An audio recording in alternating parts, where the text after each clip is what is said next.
like to introduce you to our guest today on the panel.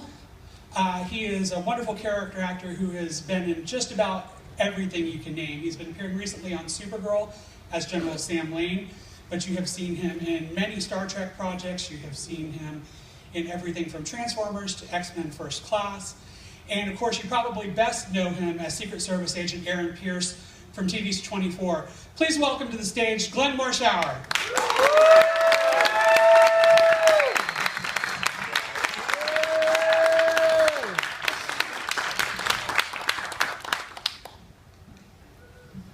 Thank you so much. Y muchas gracias por escuchar esta radio estación aquí en Los Ángeles, donde hay muchas personas que hablan español. That was for my brother here. You know more Spanish than me. I can ask for the bathroom and dinner maybe, but that's about it. Thank you guys for coming out. Most of you just here today or all 3 days? All 3 days. And how many of you were in the panel we did for Agents of S.H.I.E.L.D. this morning? See, look at this. And you came back. Well, that's so cool. And I know you want to hear more about Maloney and the other shows. See, that's why you're here. I know. Obviously, a lot of love for you in the room. Well, is this your first visit to Pensacola? No. In fact, the film that really changed my life, not the film that got me underway, but in every actor's career, there will be a pivotal moment. There's an identifiable moment where the ship really took off. And that was a movie we filmed 60 miles away in Mobile, Alabama, called Under Siege in 1992. Oh wow, Under Siege films. Awesome. So we used to run over to Pensacola, and frankly, all the guys from the naval base here were our atmosphere there on the ship. So we were using real Navy personnel, which was awesome. I love this city. The beaches here are fantastic. Although people like me tend to not spend an abundance of time on beaches, we watch other people do that. And then when they take pictures, we look at those photos, and if you have my kind of fair skin, we actually have to apply sunblock in order to look at the photos. Well, that kind of actually leads into the title of this panel, which I did not come up with. It's just the title for the panel, The Go-To General. You play a lot of military roles in your career, and especially a lot of authority figures in your career. What is there something about you that gravitates casting directors towards that, or is that something you enjoy playing? I can tell you exactly what it is. My dad, my stepfather that raised me, Harry Morshower, I took his name, and this is the way my stepfather sounded. And he was a Navy guy, career Navy guy. And I never served in the military personally, but this is a man, and I'm not exaggerating. All the stories that I tell, they're not embellished. They're exactly the way they were, even if they sound extremely dysfunctional.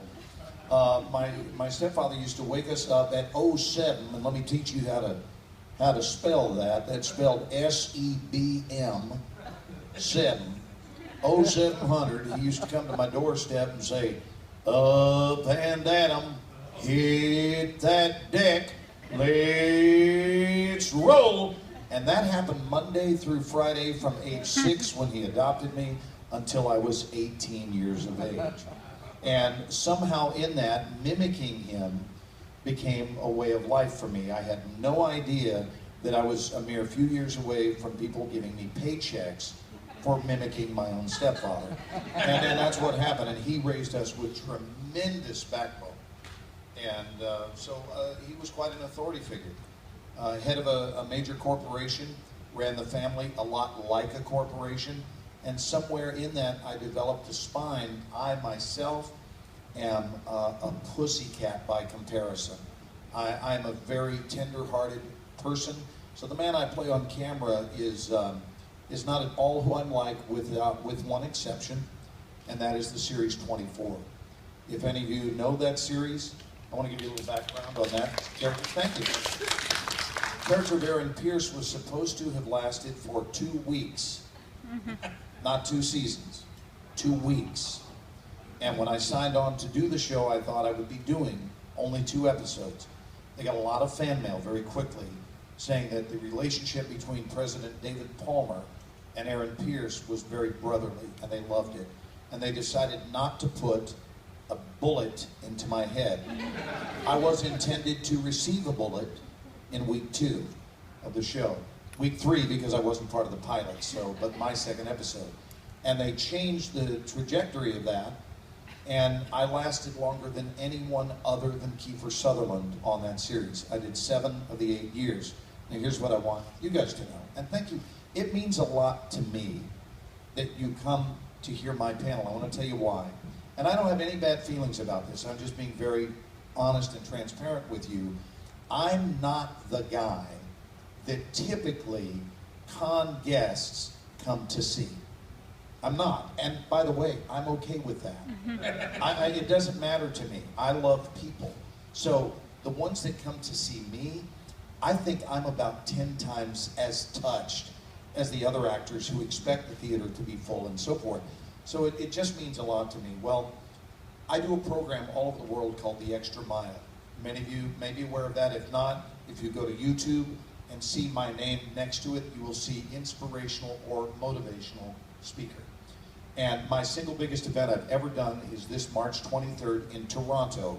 If any of you live up north, maybe not in Canada, but closer to that area, and they asked me to take the stage with Sting on the 23rd of March. And you can look this up on your phone. If you look up The Power of Success, Toronto, you will see what is the single most satisfying event of my career. So more to the story of Aaron Pierce. Obviously, if he was just a kind of what they call a paper towel character, meaning that they're going to have you work for 2 weeks, there's not enough time to build interest in you, and we're going to wad up the character and throw him away like you would a used paper towel. But once they kept him around, now they have a problem. Well, here's the problem. They never intended for him to last, therefore, we have no character plans for this. Make sense? Right? We weren't going to keep you around, sir, no offense, but we weren't planning on having you here, so now we've got to figure out who is Aaron. Howard Gordon, the executive producer of the show, was very aware of my motivational speaking. And he said, what would you think if we developed a character who was based upon everything you yourself believe in?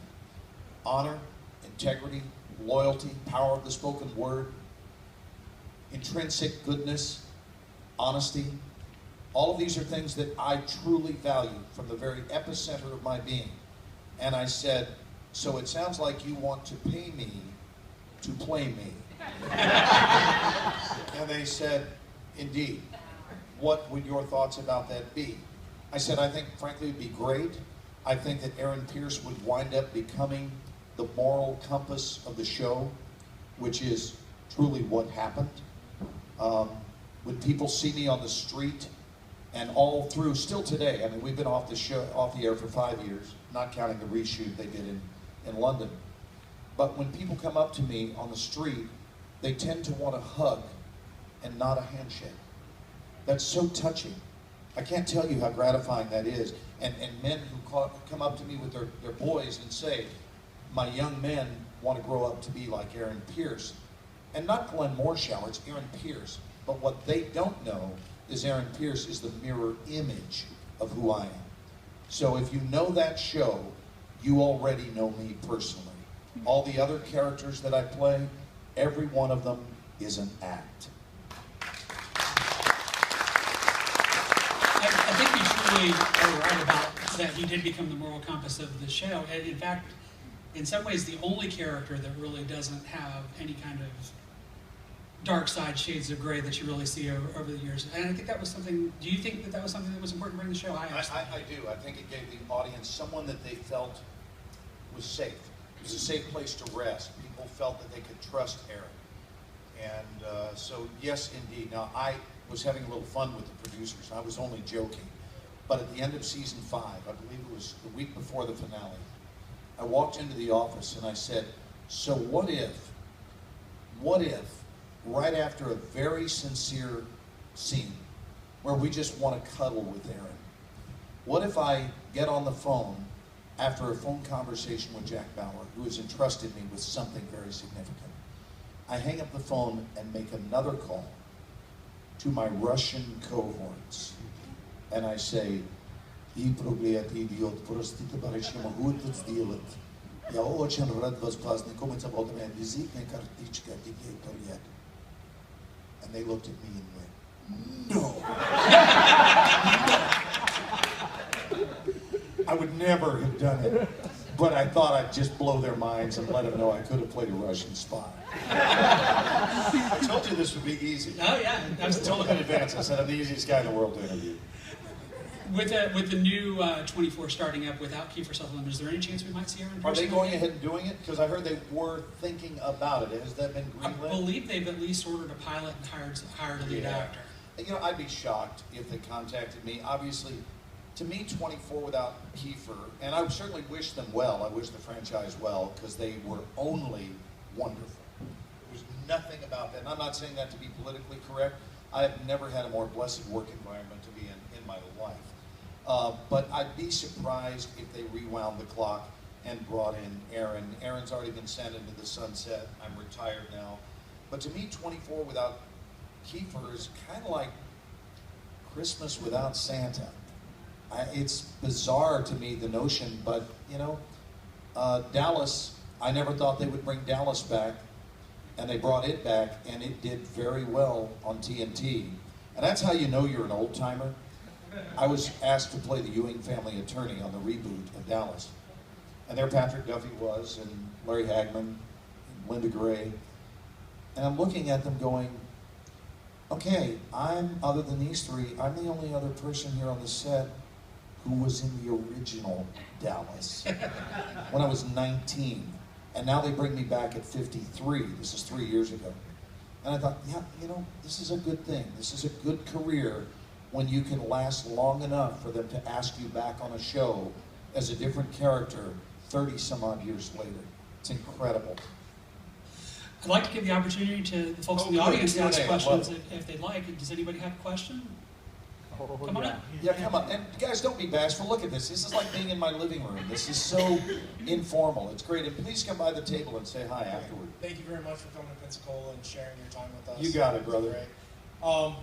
So, I've noticed that your voice, you've been in 3 of the biggest video games in the past 5 years. Were you a Call of Duty player? Call of Duty and a Battlefield player.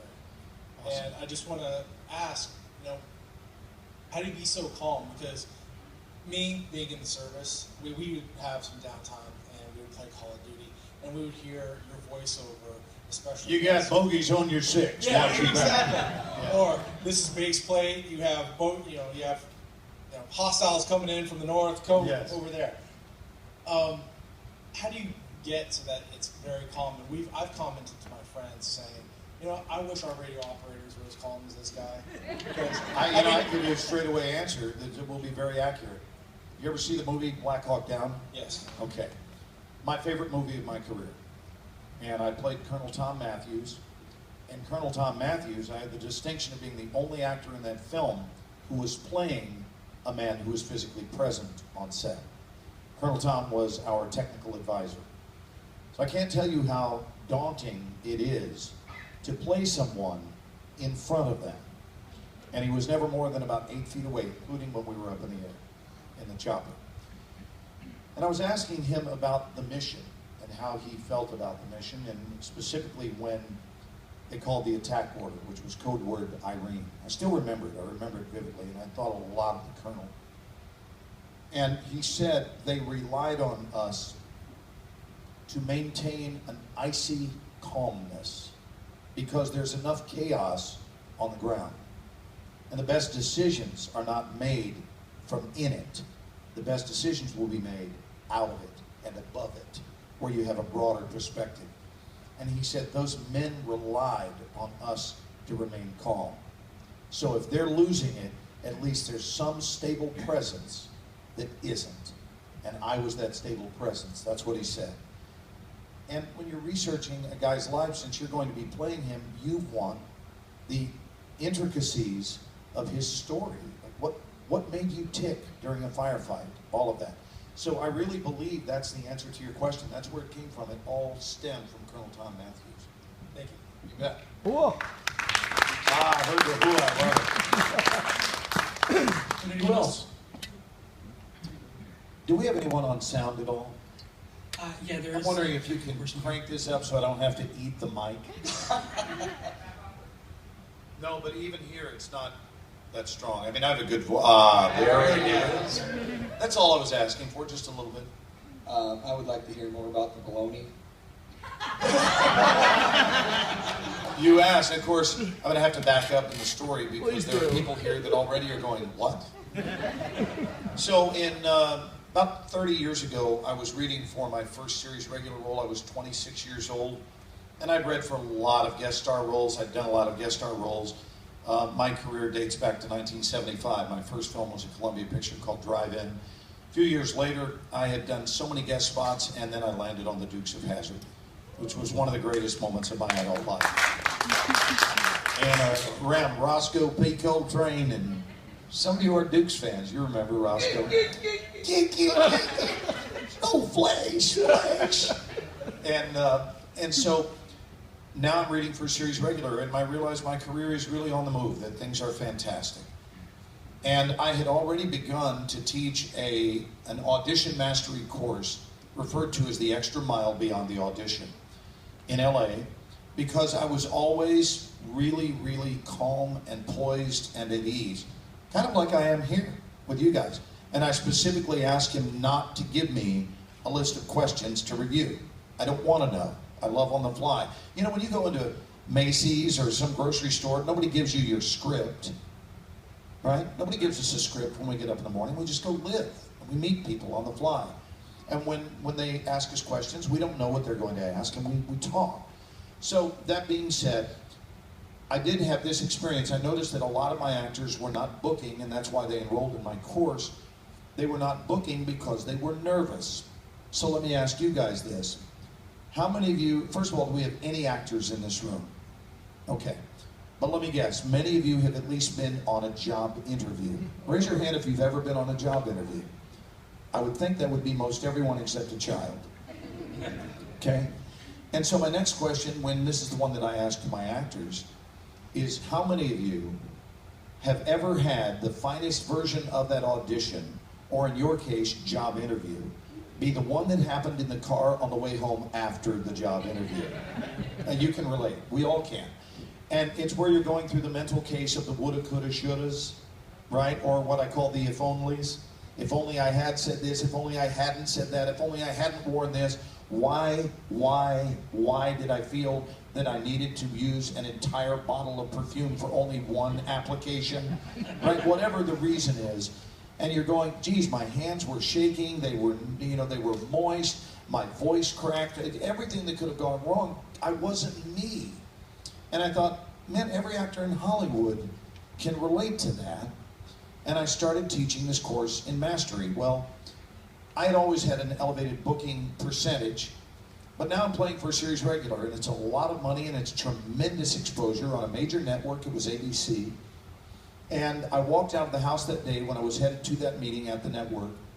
When I walked out of the house, I stopped because I heard what I refer to as a whisper. Now, this is not a joke. Everyone gets whispers. We all do. The problem with the human race is we promptly veto them. Your life changes and becomes magical when you begin honoring those whispers. And not only hearing them, but obeying them. I'll tell you more about that in just a minute. This specific whisper simply said to me, and it was so off the wall, but I didn't question its sanity, and the whisper was, you need to go fill your shoes with syrup. And it wasn't audible. It wasn't like, your attention please. You at this time now need to go fill your shoes with syrup. It wasn't that. It was just a knowing that apparently I'm supposed to go fill my shoes with syrup. So I went, okay. Walked right back in my house. My wife said, honey, did you forget something? I said, no, just heard a whisper. Well, she knows all about me. We've been married since the beginning of time. We got married when we were 19 and 18. Folks, that's 37 years of marriage, which in Hollywood years, Hollywood was like 148 years. So I said, no, I heard a whisper, and she said, what'd you hear? I said that I need to fill my shoes with syrup. And she didn't look at me as if to say, Glenn, are you unwell? She didn't. Here's what she did. I'm going to show you. She said, I'm hoping you can hear me. She said, sure, honey. Did you need Aunt Jemima or a log cabin? Ran over to the cabinet and is perfectly willing to help me. And we sat on our kitchen floor and we filled my shoes with syrup. I'm not talking about a couple of drops. I'm talking about an amount of syrup where I literally was squishing upon arrival at the network. Folks, I have to tell you something. When your shoes are full of syrup, you don't care about anything. It doesn't matter. Nobody can ruin your day. So I had this radiant grin. I would add the theme word mischievous grin. When I walked in, and everyone's like, who's the happy guy? Well, you are happy when your shoes are full of syrup. And of course, they didn't know that. I didn't announce it, but I got to tell you, I did enjoy the moment that the waft hit their noses because I sat there in my chair and I watched. I counted about 10, and all of a sudden I'm seeing this. And no one knows it's coming from the actor. I mean, who goes around smelling like a maple tree? But suddenly, they seem to have this irrepressible urge to dine at the International House of Pancakes. And I'm loving it. I'm sitting there going, this is the best I've ever felt at an audition. This is awesome. Well, I booked the role, did the job, and then we move right back into the unemployment line because that's our nature, that's the life that we live. You work and then you don't. And so the very next read came up the following week for a new show. We're now waiting for the series to be approved by ABC. Takes about 3 months if you film in January. January or February, the announcements for the network are in May. So I know it's time to get back to work on another show, and I guest star all the time, show after show after show. So I walk back into the next one, and this time I put syrup, honey, and little baby marshmallows in between my toes. Folks, let me say this right now. I'm sane. I'm sane, but this is how I spend my free time. And it worked so well, and I got that job. I booked job number 3, 4, 5, and 6, which was my agency record. The 35 years that agency had been open, their record was 5. I'm not being self-congratulatory. I'm talking to you about a theory that works. So at job number 6, I said to myself, wow, at 6 bookings in a row, if it works this well in my shoes, where else might I want to begin placing things? And on job number 7, job number 8, and job number 9, all 3 of which, so help me God, I booked. All 3 of those were booked with Oscar Mayer bologna folded in half and placed right between my butt cheeks. That is a true story. My mantra became Oscar Mayer equals higher. So if you're ever uptight on a job interview, I can tell you there is nothing quite like the level of comfort that one single slice of bologna can provide. So be aware of that. So that's what he was asking me. And I've taught actors, I consider this to be my #1 trick. I am so well known for this that when I do go on a read, which is not very often, most things are just offered to me straight up now without an audition. But for a number of years when I would go to read, casting people would glance down below my belt wondering what I was wearing that day. So does that answer your question? By the way, the answer to what is he wearing today? Canadian bacon. Hi, darling. You can grab the mic. Yeah, feel free to move it. Do you need a hand? Can someone give her a hand? There we Thank go. you. I adore your outfit, by the Thank way. you. I have one just like it.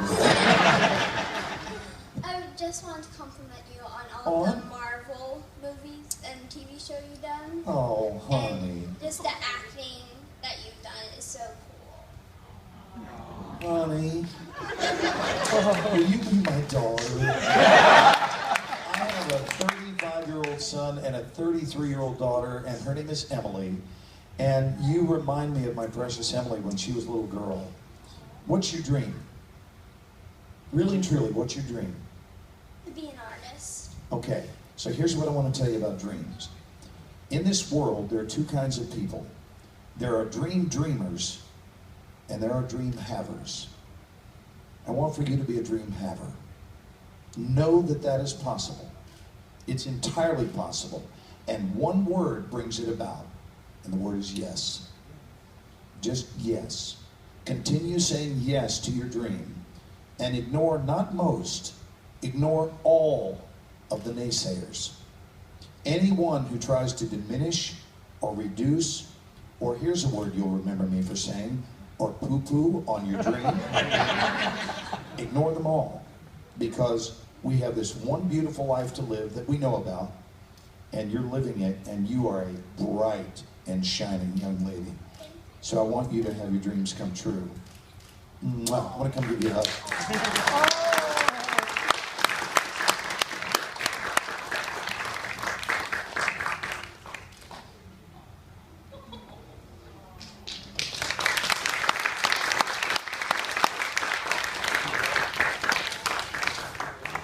I know I told everybody not to ask for special favors, but if he wants to give me special favors, it's okay. Does anybody else have a question they'd like to ask? Well, to take off of what she was just asking you about, you've done Agents of S.H.I.E.L.D., and you've actually also done one of the X-Men movies, so you've kind of done both parts of the Marvel universe, even though that's been broken up, and you're part of the DC universe, so you're one of the few people that I think has been able to pull that kind of trifecta. Yeah, and I didn't realize that these were separate camps. I mentioned this in the wow, look at this, you guys knew that. I had no idea. I was walking blind, but when I went over to Supergirl, which is DC Comics, I had several, I would refer to them as purists, who was like I was cheating on my wife. It's like, you do know that's a DC show. And I mean, both camps have been very gracious to me, and oftentimes it's either or, but I've been blessed to do both. And this year, I'm doing the Supergirl series on CBS. I'm also doing a wonderful show on Netflix called Bloodline with Sissy Spacek and Kyle Chandler. Any of you watched that show? Okay, it's a very dark show, and I play the drug lord on the show. Really? You want Aaron Pierce as your drug lord? So they asked me not to shave, so I have a beard, and I deal with cocaine, and I make people go away permanently. So that's who just hugged you. I'm kidding. Hey, can I have a little fun with the audience? Sure, please. You guys want to have some fun? All right, so I'm going to teach you how to count to 10 in Texan. Of course, most of you don't need a lot of help because you're Southerners already, but now we're going to make you specifically Texan. So just repeat after me. You ready? 1. God, they're too good at this. 2. You got to stick your neck out and look a whole lot more stupid than that. It's 2, 3. Next one's 2 syllables. It's not 4, it's 4. It rhymes with lawn mower. Say it again, 4. Back of the throat, 5. 6. Let me hear that whistle, 6. 7. Spelled oh God, they're perfect now. It's S-E-B-M, there is no V. We had a march on the state capitol in 1951 and had the letter V removed from the numeral 7.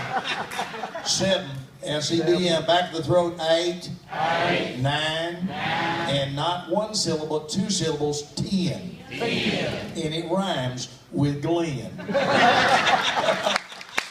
A good old boy come up to me in Houston a number of years ago. I was speaking at St. Thomas University there, doing my program, The Extra Mile, which is the love of my life, by the way. Acting is secondary. I love it, but I really see it as part of a heavenly plan, a whisper from God, really saying, so I'm going to allow this dream to come true, but it's in order to have you really be able to reach back to the community and help people in their journey home.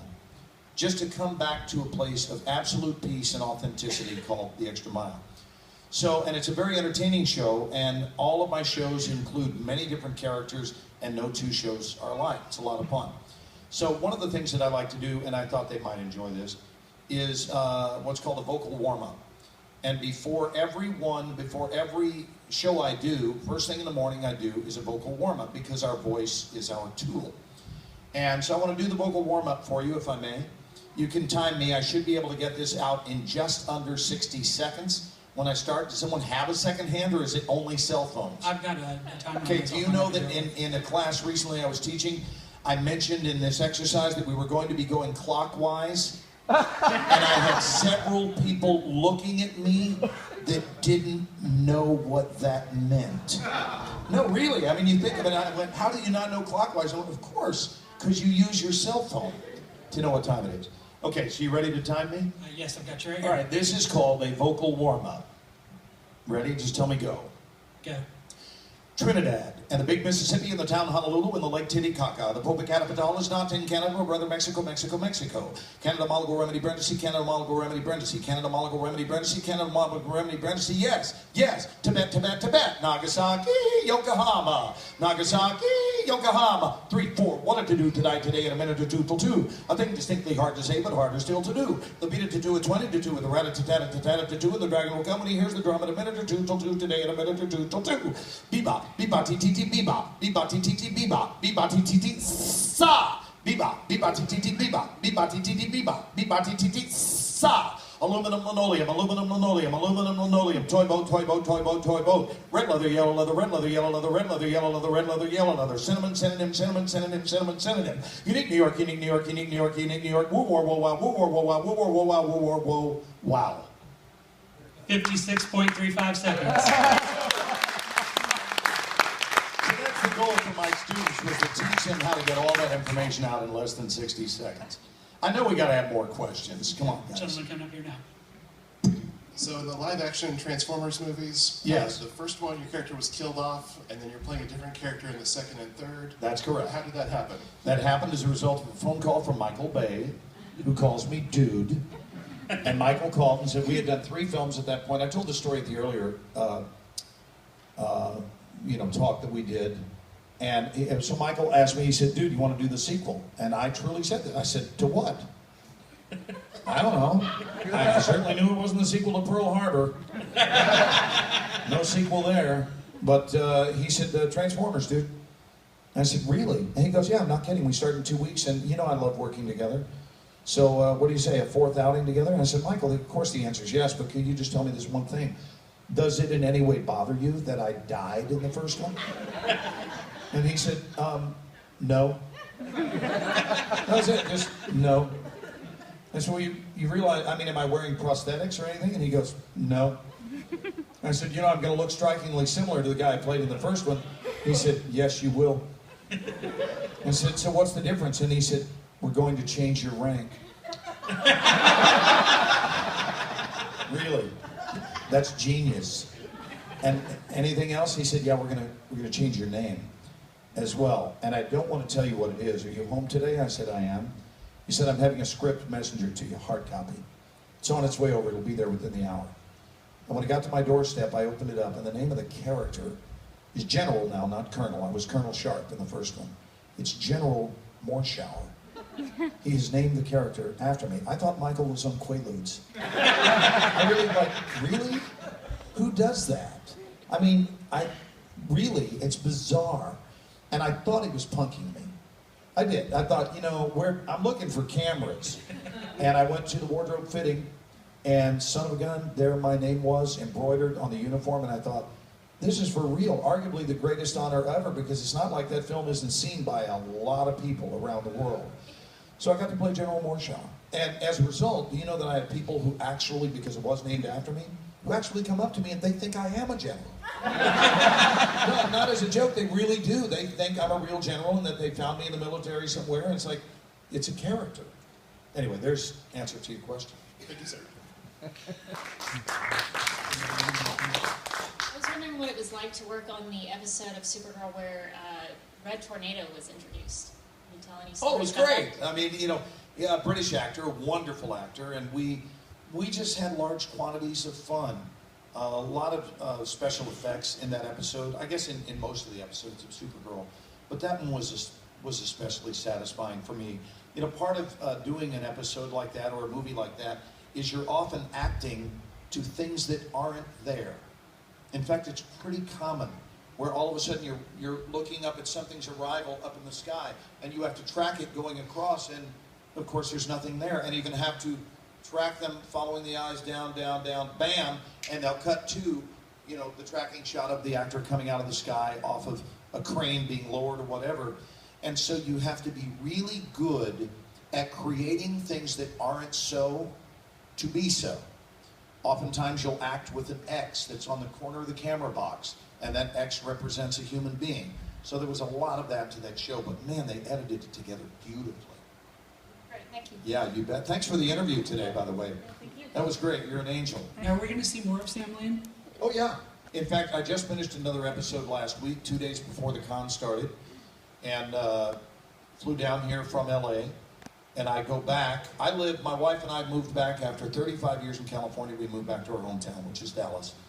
And so I go back to Dallas for a couple of days, then return to LA this coming weekend, and I will be back there for the end of this episode and stay over the following week to do the season finale. So I have 2 left this season that will be on. And then we'll see whatever the network decides about next year. But I think he's an iconic character, and as long as the show is around, I think Sam Lane will be around. By the way, I've had 40 screen deaths. 40. And I'm not interested in Sam Lane being 41. And I don't think they will, since they've never killed him before. So, and I love the people there. It's a great job. Yes, darling? You mentioned this morning that on Agents of S.H.I.E.L.D. you had your 40th and most interesting screen death. Yes, correct. Have you ever gotten a script and looked at it and thought, man, I really wanted this character to live? Oh, of course. Of course. And in season 5, they were planning Aaron's death. And you guys may especially think that this is corny, what I'm about to say, but I will tell you, I'm not kidding. I cried when I read it. And I didn't cry because it was me being out of a job. I was crying for that character. And I called the executive producer and I said, this is not an actor fighting for a job. This is an actor fighting for a character's life. And proof that I'm not fighting for a job, I can't beg you enough not to kill him. But if you're done with me on the show, just retire him. Do that for the audience. I don't need to die to not report to work anymore. And I've got plenty of work in other areas anyway, so 24 has come to a close. I thank you for the 5 years. Good Lord, I lasted on a show that routinely kills series regulars, right? So the fact that I lasted 5 years was fantastic. And do you know, Fox Television rethought it, and I was blown away by their reaction. They thought, you know what? Thank you for standing up for Aaron Pierce's life. And they changed it. And I didn't die because of that phone call. I'm so thrilled that I fought for his life. I never expected them to use me again. I really didn't. And in season 6, they only used me 1 time. And I went on to do a show on NBC called Friday Night Lights that season. And then they called me and said, we want you back for a whole arc in season 7.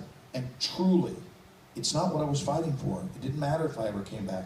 I just didn't want the audience to have to see Aaron die. He was a beloved character, and this audience, man, they just never got a chance to breathe. So it's like, can't we let somebody live?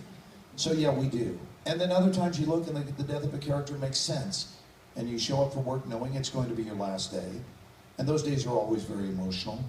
And other times you're a guest star and you die in the very first episode, so you haven't even had a chance to get to know your co-workers or anything. You just go to work, and when it's time to do your death scene, you do it, and you get back in your car and go on to the next job. You're welcome. Anyone else? I think we've got someone coming up here.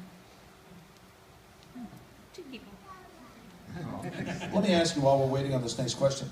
You guys having a nice time? Oh, yeah. I mean, at the con in general, are you enjoying yourself? Excellent. How many of you got, just curious, my own edification, how many of you got the 3-day pass? So most of you. And how many of you are just here for today only? Great. And what percentage of you live right in the Pensacola area? It looks like about half. And who came from really far away? Anyone? Where are you from? East Tennessee. Wait, we got 2. What's this one? East Tennessee. Gatlinburg. Oh, from Gatlinburg? Isn't that up there where Dolly World is and that whole area? Dollywood's in my backyard. Yeah, I've been to your neighborhood. Come on back. I like it there. We have Fanboy Expo in June. Okay, the earliest I could be there then would be June. And where are you from? Oh, Jacksonville, Florida. Awesome. And you, dear? Jackson, Mississippi. M-I-S-S-I-S-S-I-P-P-I. Awesome. What's that? All the kids learn how to sing the song and you have to do the dance. Well, show me what it looks like. Oh, come on. If you're going to bring it up, let's go. I started singing. No, come on. Get up here and show us the dance. Does it look something like this?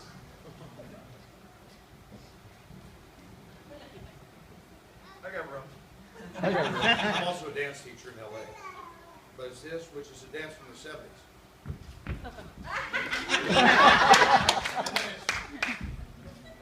And this. Come on,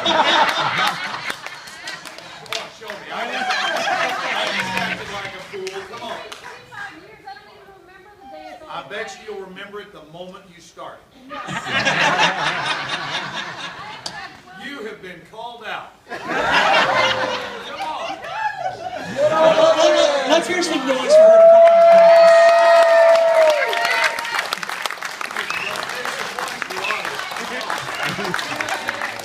Come on, do this. Yeah. Okay,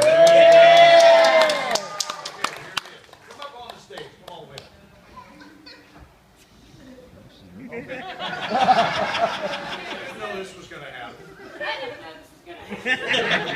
Okay, so you sing the song, ISSIPPI.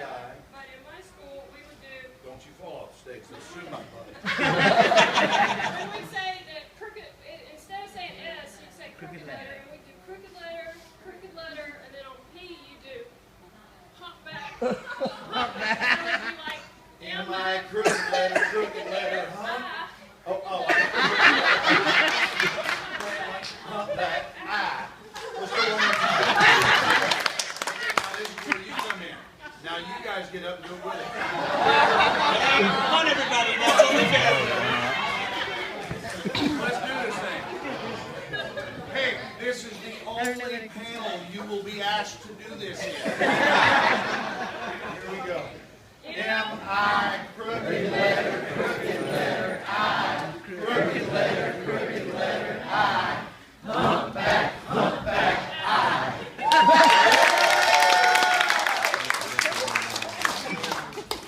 Thank you, darling. Okay, we're running short on time, so this is going to be our last question. I'm sorry. Boycott. Not leaving. I've got somebody over here that's yelling at me, so you take it up. Aren't we right on time? 2:45 to 3:30? Right. Okay, so we're okay. Yes, go. Okay, you spoke a lot about your stepdad. What did he think about you becoming a general on TV? He loved it. But I will tell you this. We had, again, these are raw answers. None of these are pat answers. I don't believe in pat answers. I just believe in the truth. My stepfather was concerned about acting being a difficult profession, right? And that's a fairly common concern for people, that now you want to do this for a living? I mean, you didn't say hobby, son. You wanted to do this for a living. And he was the CEO of a major corporation that was quite successful. And he wanted to hand me the baton. He wanted me to take over the corporation. And it was something that would have paid me a lot of money. And it would have been steady and predictable. And here's one of my least favorite words in life: safe. Yeah. Right? But there's a saying in life that although safety brings comfort, risk brings reward. I'll say that again. Safety brings comfort, but risk brings reward. And I knew the reward I had in mind, so I didn't mind taking the risk. When I said that to him and turned his offer down, that's when he knew. That's when he knew that this was a life thing for me. That it was not something I was going to try.